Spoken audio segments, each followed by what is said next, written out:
Голомт банк, Европын сэргээн босгол төвчлийн банктай хамтран эмэгтэй бизнес эрхлэгчид, залуу бизнес эрхлэгчдийн санхүүжилтийн хүртээмжийг нэмэгдүүлэх зорилгоор 20 сая Америк долларын урт хугацааны гэрээг үзүүллээ. За мөн импорт экспортын бизнес эрхлэгчдийн үйл ажиллагааг дэмжих зориулалт бүхий гадаад худалдааг дэмжих хөтөлбөрийн гэрээг өнөөдөр байгууллаа.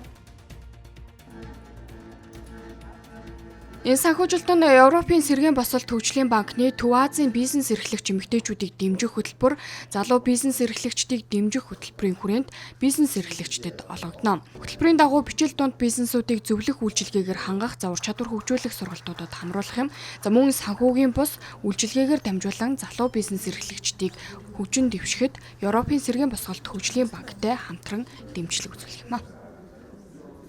Одоо энэ Европын сэргээн босгол төвчлийн банк бол Монгол улсын хувийн секторуудад хамгийн том зээл болгодог байгууллага.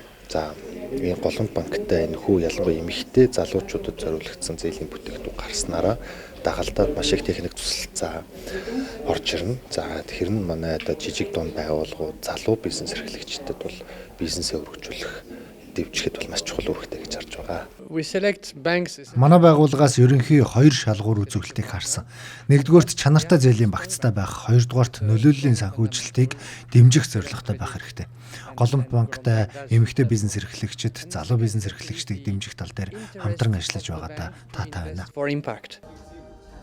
Голомт банк 2022 оноос эхлэн эмэгтэй бизнес эрхлэгчид рүү чиглэсэн санхүүгийн болон санхүүгийн бус бүтээгдэхүүн үйлчилгээг нэвтрүүлэн ажиллаж байна. За энэ хүрээнд бизнес эрхлэгч эмэгтэйчүүдийг онцлох зорилгоор Монголын үндэсний худалдаа аж үйлдвэрийн танхимтай хамтран 2023 онд өвнөд тохирлын тэмдгийг зах зээлд амжилттай нэвтрүүлээд байгаа юм.